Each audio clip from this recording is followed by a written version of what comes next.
Hey, everybody. I hope everybody's had a great week and a happy Monday so far. And just checking out a couple of things here. So, this is It Show.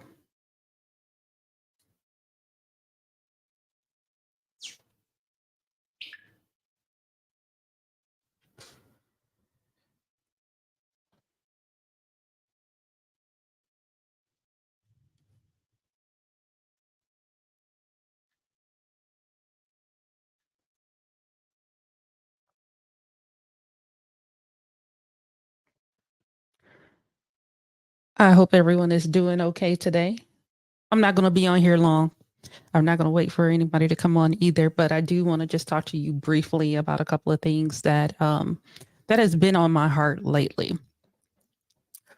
And that is called the importance of communication. The importance of communication. Um, I'm going back to school, and my degree that I'm majoring in, I've always wanted to be in entertainment, broadcasting, podcasting. I wanted to be the next Oprah. And so, um, when I don't know if you guys heard this a couple of weeks ago, but when I said I didn't want to be in my 60s regretting something that I could have done in my 40s. And so this is what I'm doing. So right now I'm doing my own podcast, and I went back to school and I looked at a whole bunch of different universities, and actually I'm with Grand Canyon right now and I'm not happy with them. So I'm actually switching. Um, and I'll be starting that in May. But in doing what I really want to get my degree in is actually in broadcasting, but the courses that I'm taking is in new media communication. And so I started thinking about certain things as it relates to communication. And I started thinking, most people know that I'm a Christian and I'm very heavily, even though I said I retired from ministry, really don't know what that looked like. But I always said that a lot of things, and I just can't just relate this to ministry. A lot of things that happen or things that are birthed out of something is because of a lack of communication. If you think about church splits, it's because it's a lack of communication and there's division. Nobody wants to have the conversation. Family feuds, I've been through one, going through one. Well, not really. It's just like cut the communication off. But again, it all leads back to the root of communication. And I know I was mad at one of my friends, and my mom was like, "You need to talk to him about it because you just cut that person off for no reason." And I'm sitting there like, hmm. And she said, "How do you feel when that person cut you off, or when you wished you knew what the purpose was and it was all because it was a lack of communication?" All right.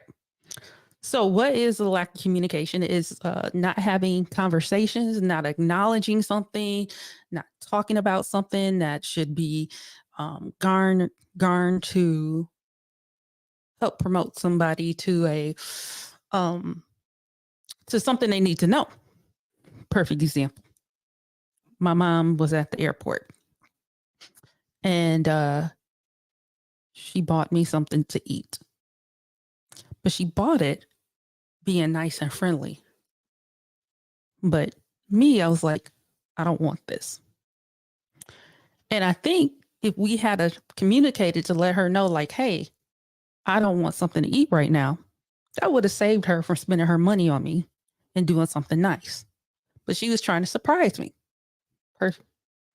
So I think about other situations where people in the church, there was a situation that I know about where some people left the church because they don't feel like they had all the options was presented to them.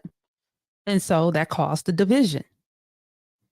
Some people knew about it, some people didn't know about it. Another example, when I fire off an email, especially to my son's school, and the principal doesn't respond for 2 or 3 days or weeks at a time, then I'm going to the next step. Sometime even acknowledging something. When I was a caseworker for the state of Michigan. One of the hardest jobs of my life. Oh my God. Oh, did I say hard? I hated every moment of it. It was a job that I felt like I arrived, this is it, I'm a government employee, and it made me miserable. But one of the things that I did pride myself on, because I'm not going to lie, when I was pregnant, I was on Medicaid. And that was the best thing for me. Honestly, I was on diabetic. I had insulin. Couldn't afford it. The job that I had did not have the best insurance at the time. So being on Medicaid was the best thing for me during that season. And I remember once I had my son, I had to call and add him onto my case. And the people didn't call me back for days. And I'm sitting there like, everything for me has to be in order. And I remember saying, man, if I ever got a job as a caseworker, which wasn't like, I'm not going to say it wasn't my desire, but it was just one of those things. If I got a job as a caseworker, this is one of the things that I'm going to do to make myself a better caseworker. And that was, if I caught somebody, I want them to call me back, or at least acknowledge that they got my call. I didn't want to sit up and be worried. I didn't want, I didn't like that feeling.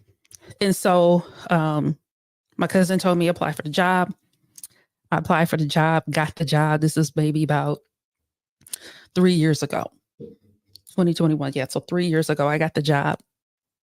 And one of the things that I said in my interview, I was like, if I got this job, I would pride myself on calling my clients back, even if I don't know the answer, just to let them know, hey, I got your phone call. Your phone call is important. I don't know the answer, but I am going to get back with you. And if you don't hear from me in a certain amount of days, then call me back. That is the importance of communication. Perfect example. Today at work, I called. Well, actually, last week I was on vacation. And I told my supervisor, I was like, I didn't put the schedule out. I'll get it out Friday when I get back. I emailed it. I did everything I possibly could. And yet he didn't do his end, nor did he tell the people what happened. And I'm like, hey, I told you what happened. Get this information out to the people. But now you have what's the word I'm trying to say? Some trouble. An issue. There we go. An issue that you could have prevented if you had just communicated. So, the importance of all of this today, communicate with people. I don't really have anything else to say, but I'm going to start breaking down this communication thing, because in my research, I just started thinking back through my mind and reflecting. How many falling outs could have been prevented if we communicated? And a lot of times people are not open to hear what you say in communication. Some things we hold back from people. We don't tell them because we're afraid what type of communication they might give us in return. And I used to be like that. And now I'm kind of like a person. Y'all probably not going to like what I'm about to say, but I really don't care. I don't like the word sorry when it's used in the wrong way. I can't stand that word, because even though it is so important, if you say it unmeaningful and really don't care, you're just saying it to be saying it, then it has no meaning and it means like you don't care. Perfect example. I was getting my tattoo on my right foot. That was one of the, that's probably the most painful tattoo that I had besides the one I have here with my son's name on it.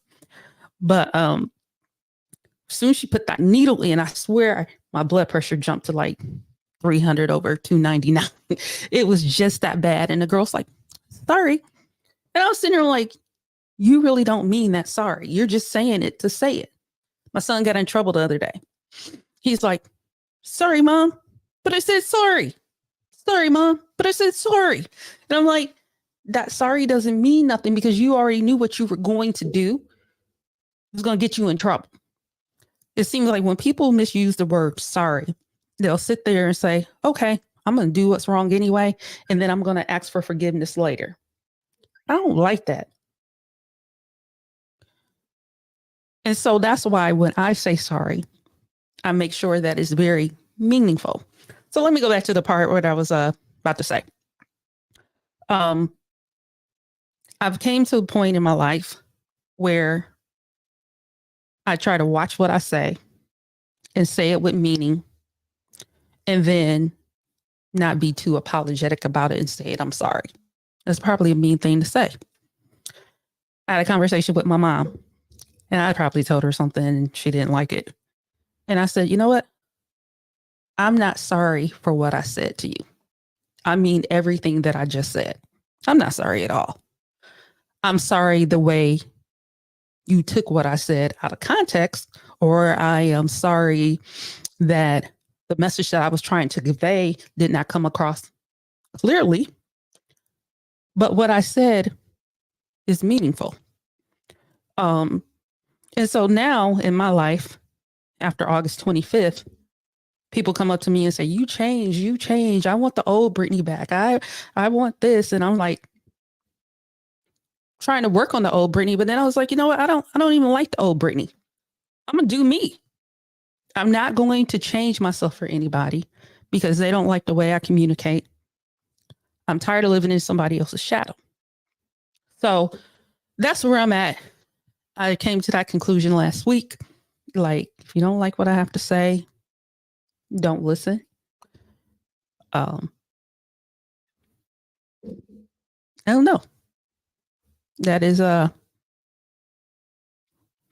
guess this is it. My this is it moment in this radio show is to be transparent as possible, give as much as communication as possible, and just be real as possible.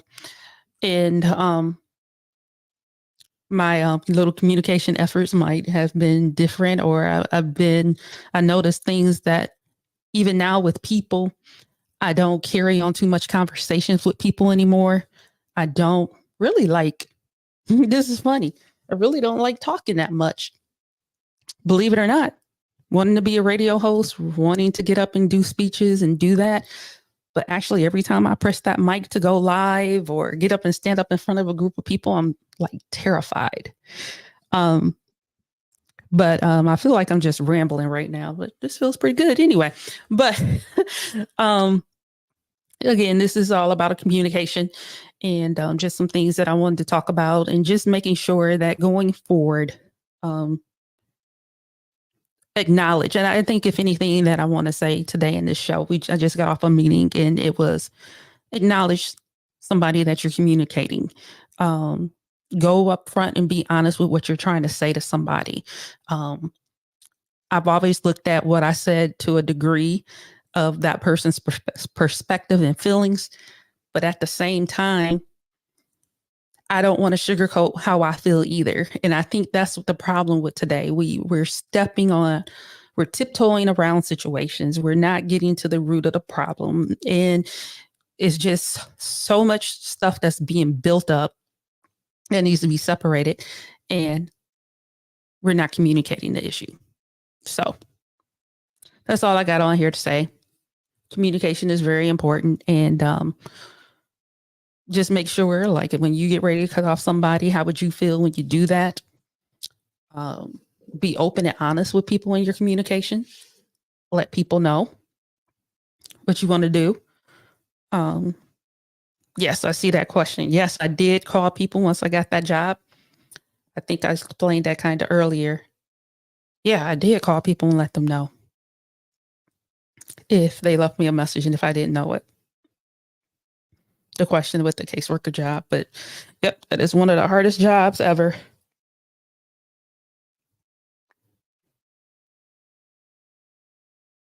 Okay. Well, my 15 minutes is up about talking about importance. Let me know what you think about communication, effective communication, talking to people, being upfront, being honest. Do you tippy toe around the situation? Do you confront the issue? Do you deal with it? What are your thoughts? All right. I'll answer more questions next Monday. Thanks for tuning in, and we'll talk to you next week.